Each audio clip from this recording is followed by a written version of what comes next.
Well, good morning, everybody. The press guys, as all of you appreciate, the press conferences these days are a little bit different. Everyone's a little bit different from the last, so I appreciate your patience. The rain was well timed, but we have in place a little bit of shelter.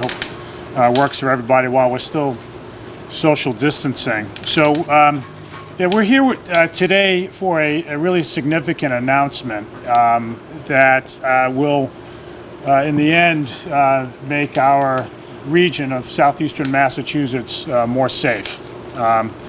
So, with a little bit of context first, let me just say what we're doing today. Come on up, Tony.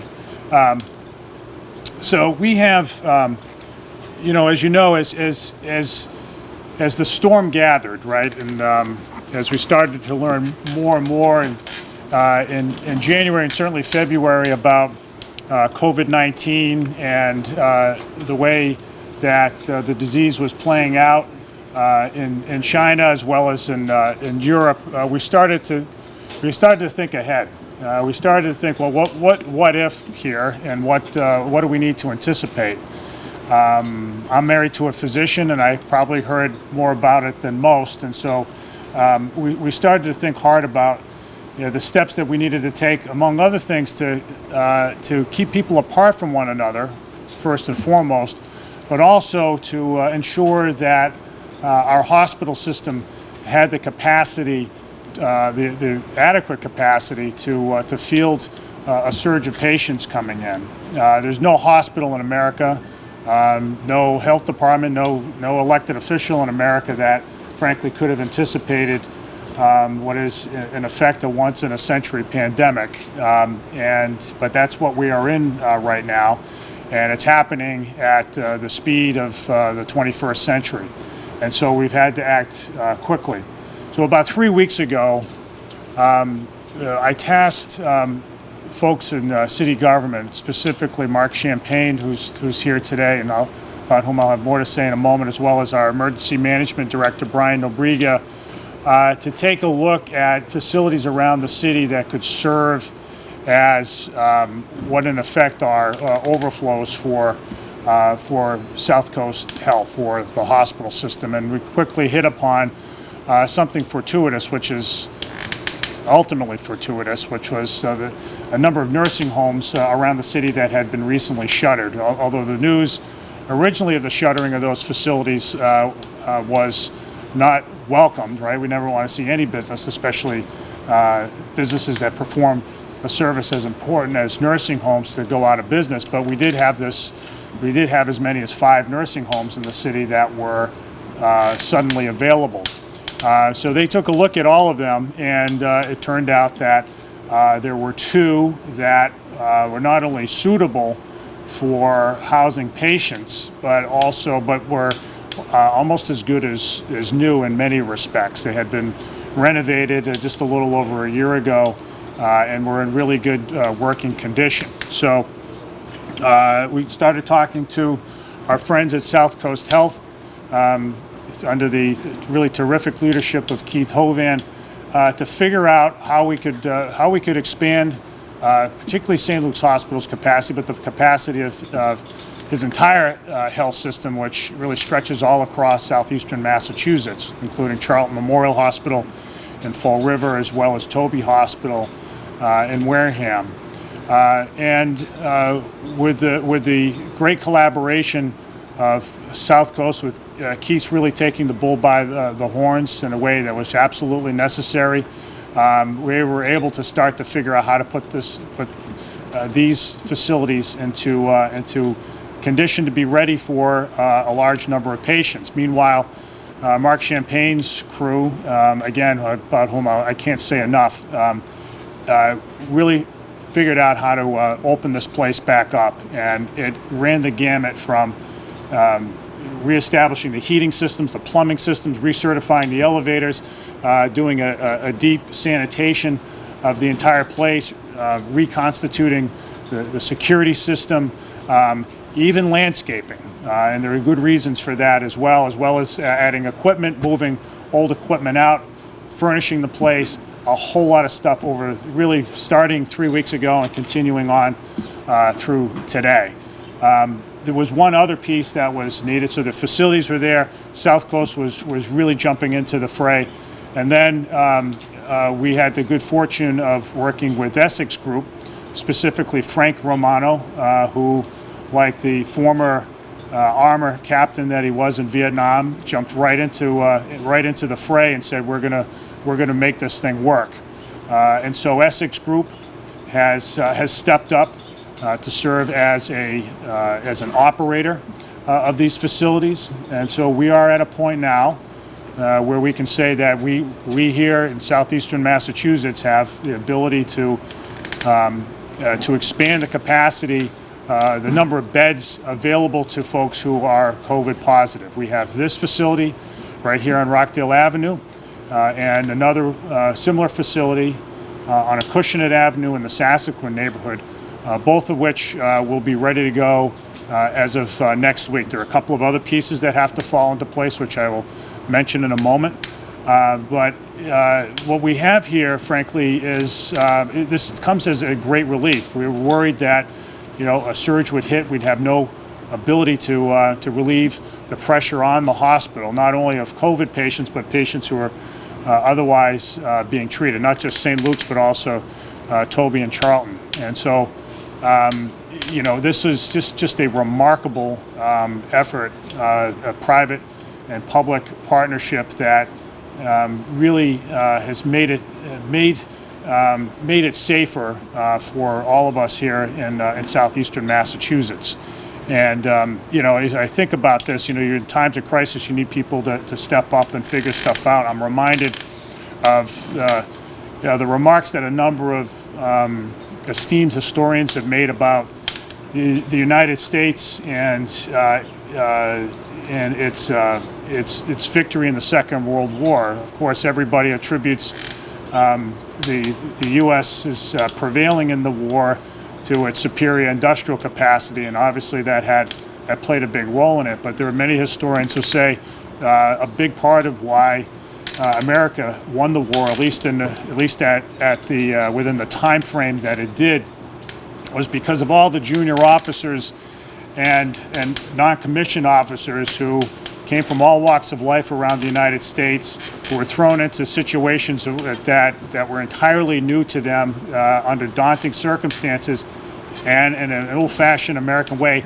just figured it out, just made it happen. They didn't wait for orders from some higher authority to tell them exactly what to do.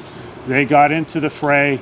They figured things out, whether they were on a destroyer or they were in a platoon, an Army platoon facing the enemy in the field. They just got it done, and that's exactly what we saw here. You're looking at a group of folks, and many who are not present today, that just knew that this had to get done. And I really want to if you bear with me, I just want to go through that list with you because they just deserve tremendous credit. I mean, really tremendous credit for doing this. We're not in the business of running facilities like this. This is all new stuff. It's all new to them. It's all new to everybody. But they made it happen. So I do want to say, so first and foremost, and again, he'll come up in a second, but I can't thank you, Keith, enough for your leadership in throwing the weight of your institution behind this effort, being at the tip of the spear and really saying, we're going to get this done one way or the other. Just tremendous. Similarly, Frank Romano from Essex Corp, who's represented here today by Scott Bacone, who you'll hear from, really just said, I'm going to raise my hand. I know that it's all uncertain. I don't know exactly how I'm going to get paid. I don't know exactly how I'm going to get insured, but this is the right thing to do, and he did it. He jumped in and put the weight of his institution behind it. The city was hugely assisted by the work of Christina Connolly, who connected so many dots as we went forward. She's here today in the back. Mark Champagne, just tremendous work rolling up his sleeves and making sure that these buildings could run. Our facilities director, who Frank Romano said at the end, I think I don't know if I'm stealing your thunder, Scott, but Frank Romano threatened to hire Mark away from the city. So that's we put in the contract that he can't do it. But just tremendous leadership on Mark's part. Damone Chaplin, our health director, who has his hands in all the things that we're doing right now, who's the busiest person anywhere within 25 miles of here for sure, who provided ample guidance on how this ought to be done. Mark's team, Nick Pereira, Bob Bishel, George Osler, all the crews, everybody who scrubbed this place clean deserves tremendous credit. Jamie Pond at the Department of Public Infrastructure did a great job. The landscaping here didn't look like this before, and you might say, well, that's pretty frivolous, but it's not. This serves as a place to decompress the hospital. People will need to come here, right? And they can say, no, I don't want to sit in this facility. I want to go home. We want it to be nice because we want people to feel like they should go there, like they're comfortable there, so that they don't go home and potentially spread the disease to their loved ones. Family spread is a big vector in the spread of disease, as we've seen in Wuhan and other places around the world. So it was important that the place looked great on the inside as well as on the outside. Eric Jakes from the solicitor's office, who drew up a lease that the likes of which he had never drawn up before. The city is the lessee on both of these places, and Eric got that done in a hurry. Lots of private vendors who jumped into it, some of whom are here today. And I'll just go through the list: Atlantic Elevator, Advanced Heating and Air Conditioning, Arujo Plumbing, ServPro, MVG Architects, Shepherd Engineering, Sea Fuels, Southeast Fire and Equipment, Fire Systems Inc., Clear Sound Communications, and Design Temperature. I appreciate all the work that you guys did, and just again figuring it out. I want to thank the support from others in the medical community who are here as well. Skyline Health, who owns the facilities, was very accommodating. They didn't have to be. J.P. Tracy, the president of Hawthorne Medical Associates, Cheryl Barley, the CEO of the Greater New Bedford Health Center, both of whom are very supportive of this and will continue to support. And I wanted to thank Tara Gregorio, the president of the Massachusetts Senior Care Association, who lent her guidance to Christina's efforts as well. I do want to thank our state legislative delegation, who have been pounding away to figure out how the state can support these efforts. Tony Cabral, the representative from this particular district, is here, and Tony's been advocating a way for the interests of New Bedford generally and Southeastern Massachusetts more generally. We're joined here by Fall River Mayor Paul Coogan, who we'll hear from in a second. Fall River is very fortunate to have him at the helm at a time of great uncertainty. And I want to thank the legislative delegations of New Bedford and Fall River together, who've advocated, and as well as the support of the City Council. City Councilor Brad Markey is here in attendance as well. This facility will make a big difference. It is not the only facility. As I said, there's another one up on Acushnet Avenue together. They will have about 230 beds to help decompress the hospital system.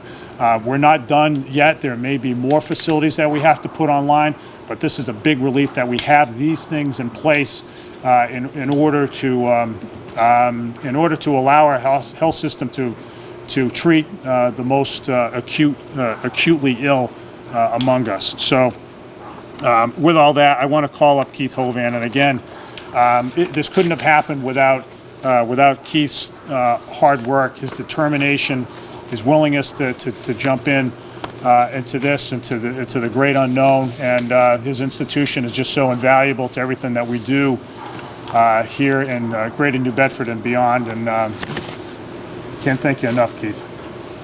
Thank you. Mr. Mayor, thank you, and thank you for your leadership. So throughout this pandemic, Southcoast Health's pledge to the communities that we serve is that we will do everything we can in our power to protect our patients and, most importantly, our courageous staff who are serving on the front lines. So this partnership really represents a proactive step in those efforts. And we're grateful to have worked so closely with Mayors Mitchell and Coogan, the town of Wareham and other municipalities, Frank Romano, the owner of the Essex Group, who is a true hero in all this. As John was saying, Frank stood up when other people stood by. Area businesses, our state delegation, our legislative delegation, Tony's here with us today, Governor Baker's administration, and I want to call out especially Lieutenant Governor Polito, and the executive offices of EOHHS, so Health and Human Services. Secretary Sutters has been instrumental in getting us many of the things that we need to make this happen. All to establish really capacity in this region so that we are prepared for a surge when it comes. So again, thank you to the City of New Bedford and the Commonwealth of Massachusetts for being so instrumental in helping us establish these facilities that will likely prove crucial in our region's recovery efforts. Thank you to you, the general public. Thank you for staying at home. Thank you for practicing good hand hygiene. Thank you for going to southcoast.org periodically to get information about COVID-19 to keep you and your families healthy.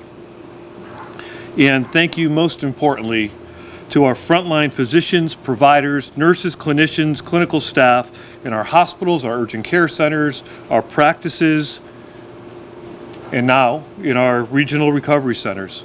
Thank you. All right, thank you, Keith. So as I said earlier, you know, one of the legs of the stool here is the operator of these facilities, which is Essex Group, which operates the Brandon Woods, the two Brandon Woods nursing homes in Greater New Bedford, and they do it very ably and skillfully, and they have a great reputation, and that reputation stems from their founder and CEO, Frank Romano, who couldn't be here today, but I just really wanted to let everybody know just how much the city and the region appreciates Frank's initiative, his hard work, and his willingness just to jump in. And so on his behalf today, Scott Pacone, his COO, will say a few words. Scott. Thank you, Mayor. So a week ago, Essex Group Management was asked if we would manage a COVID-19 facility.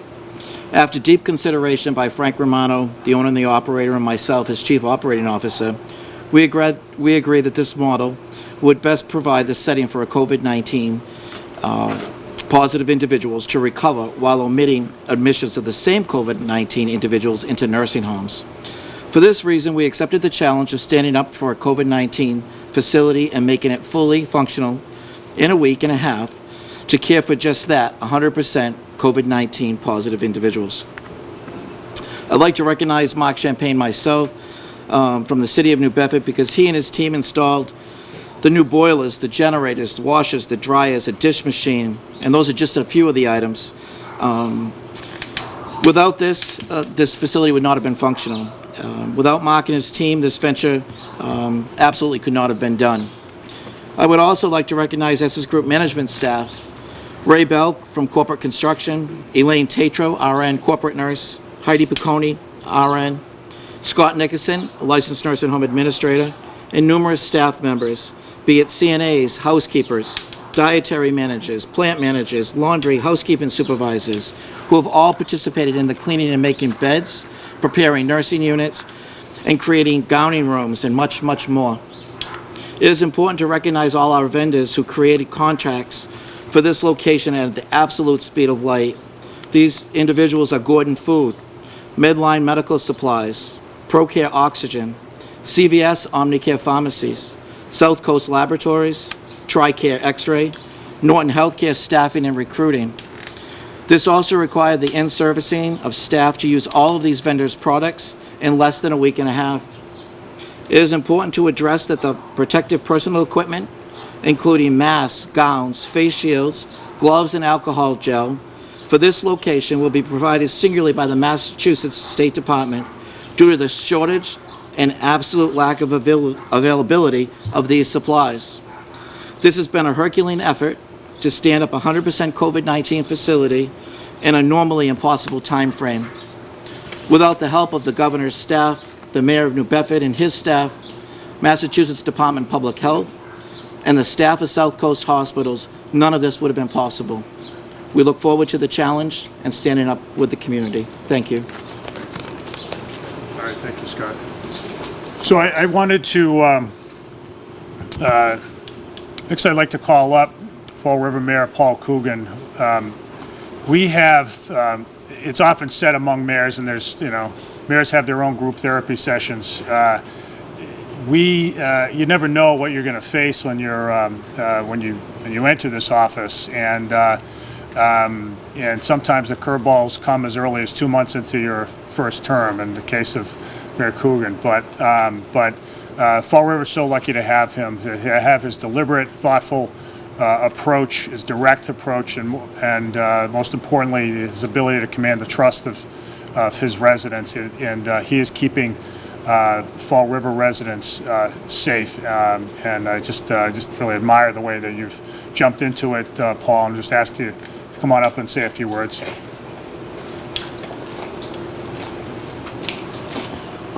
First of all, I want to thank everybody for having me over here. I didn't really want to be here today because I'm very angry with John. He didn't tell me what was coming when we had conversations right after I was elected, but he's been a tremendous support for me, with all kidding aside. And Southcoast Hospital, we were on the phone with them 3 times a week. They told us they had this site. I wanted to come over and see it. People have to understand that all mayors, all elected officials, everyone is just a link in this chain, and it's the people on the front lines that are going to be here at 11 and 12 and 1 o'clock in the morning taking care of these patients that are going to make the difference. This is a site. It's a great site. It's what we needed. We were looking in Fall River for one, and thank God New Bedford stepped up and got one for us. It's very important. But the people on the front lines are going to be the ones that win this battle, and my hat goes off to them and all the people in New Bedford that put this together. And anything Fall River can do to support you, we're there for. And again, I like to acknowledge our elected officials in South Coast Hospitals and New Bedford for putting this together. Thank you. Thanks, Paul. Thank you. Thank you, Paul. And again, I want to thank Tony Cabral and the work that our state delegation has done to continue to advocate for resources here. There's more that needs to be done here. Like all the other COVID sites, COVID recovery sites around the state, there is a need for legislation that the governor filed yesterday to provide civil immunity to healthcare workers who are for care associated with COVID patients. So that's something that, because of the uncertainty in the insurance industry, that will be necessary right now. And I know that Tony and the rest of our delegation are advocating for a swift passage of that bill. And we're also awaiting, as everywhere else, a supply of personal protective equipment. PPE is in short supply. We believe that we'll have that on the shelves here soon, but once that's in place, this facility, as well as the one on Acushnet Avenue, will be ready to launch. I also wanted just to acknowledge the presence of Ward 5 Councilor Scott Lima. Thank him for his support as well. And with all that, I'll open it up for questions to the media. Go ahead, Mary. I have a question for Keith Hovan. I'm wondering about, could you speak to the issue of ICU surge capacity at your hospital group? Sure. So the question is ICU surge capacity. We have come up with plans to effectively more than double our ability to take care of patients who need intensive care. We're going to repurpose areas of the hospital, such as post-anesthesia care units, ambulatory surgery areas, where we have the ability to place monitors, patients, and oxygen therapy or ventilators as well. But you have a facility that's under construction now? We have a brand new facility at the St. Luke's campus that is about 1 week away from opening, which creates 16 additional state-of-the-art intensive care unit beds. We're grateful to the trades who have stayed on the job throughout this this pandemic, and they've gotten that done for us, and that'll be open next week. How many total ICU beds will you have at St. Luke's? We'll have at St. Luke's the 16 new beds and 27 other licensed ICU beds that are part of the normal complement, but they'll be able to flex up to more than 2 times that number. How many beds here for what level of patient? And when does it open? Well, you can, if you're prepared to field that one, Scott, I can do it, but you're the guy who's going to be throwing the lights on. So this facility will have 107 beds, and the Acushnet Ave will have 123 beds with 40 additional surge beds for a total of 163. What level of patient and when does it open? You want to just talk about how this is a recovery site? So this recovery site will open up for patients on Tuesday, April 14th. Will be the first date that we'll be transferring in. We're working with the hospital on the triage of what that will be. This is licensed as a long-term care facility, so it's a little different than a hospital, but the acuity will transfer over, and the nurses and the staff will then follow the physician orders at that point. Yeah, so I think people understand that this site is for people whose condition is not serious enough for them to be admitted to the hospital, whether it's St. Luke's or Charlton or Toby. We want to reserve, I mean, correct me if I'm wrong, Keith, we want to reserve the hospital space for the most ill. That's where the ventilators are, that's where the most intense care is available. This will be a place for folks who are discharged from the hospital when they are well enough, as well as some folks who might come here who are symptomatic, who aren't serious enough to be let in. They shouldn't be at home spreading disease to their family members, and so it's going to be sort of this middle ground facility for folks who have the disease but don't require the most intense care. So you said the state was paying for the PPE, but what about the building and the lease and everything else? Who's paying for that? Yeah, no, so in all seriousness, the city's on the lease. We have a lease agreement. We can make that available to all of you. But in essence, there are the city is leasing directly both facilities from the company that owns them.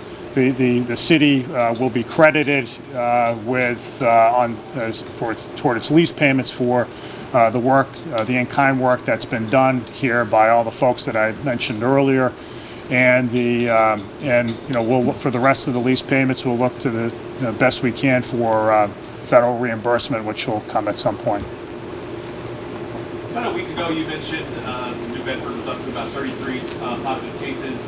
We're talking about a couple hundred beds you guys plan on adding now. So obviously that's a large surge you're expecting to see. Right. Do you have any planned additional measures or precautions? I know like Boston just put a curfew in place. Anything to kind of try to keep that, surge down with the curve? Well, we've done a lot. So just by way of summary, we have put in place a number of orders to keep people physically distanced in public spaces. So you probably saw the order that we did earlier this week concerning basketball and soccer. Those are two activities, outdoor activities where social distancing isn't realistic. So we removed the rims from basketball courts and removed the goals from the soccer fields.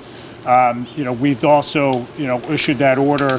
I think it was at the same press conference you're referring to, concerning long-term care facilities, senior living facilities. So long-term care facilities, nursing homes, senior residents.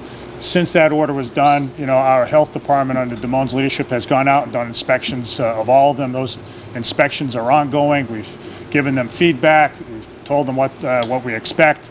We're going to continue to make sure that as best we can that those places are buttoned up. There are a few other policies that we're looking at. A curfew, candidly, is not one of them. The virus is just as contagious during the day as it is at night. I think, in my view, curfews are inherently difficult for the police to enforce. It's hard to charge a police officer with pulling people over and asking them to explain why they're out at night when they could just be going home, right? For instance, and the other thing to consider too is, and I think this is the bigger objection I have. If you compress the time within which people can go out and get food, it's just going to mean that grocery stores are more crowded, or the lines are going to be longer. And so we don't want to have a policy in place that leads to an outcome like that. last press conference that you had, you said the test kits around this area was limited. I think it was under a couple hundred per place. Has that increased? Is the Yeah, testing so you increasing in the want to area? speak to that? Yeah, so the capacity to test is increasing all the time. I think as we sit here today, while we don't have many viral media swabs, we have over, I think, 4,000 swabs that we could use for that are saline based.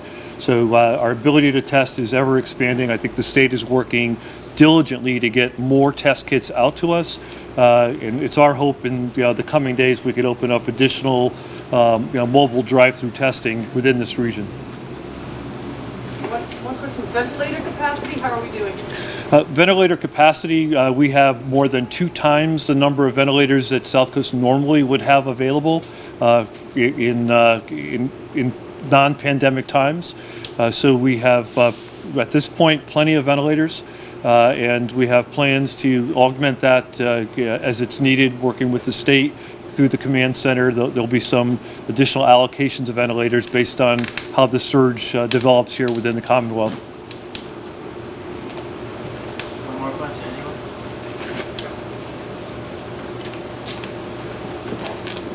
All right, if that's it, then again, I just want to say I appreciate all the work of the media during this time. You guys have really done a fantastic job under difficult circumstances. I say this at the risk of appearing to try to ingratiate myself with you, but I really do mean it. It's hard on everybody, but the more that we can get information out to the public, the safer we'll all be. So thank you very much.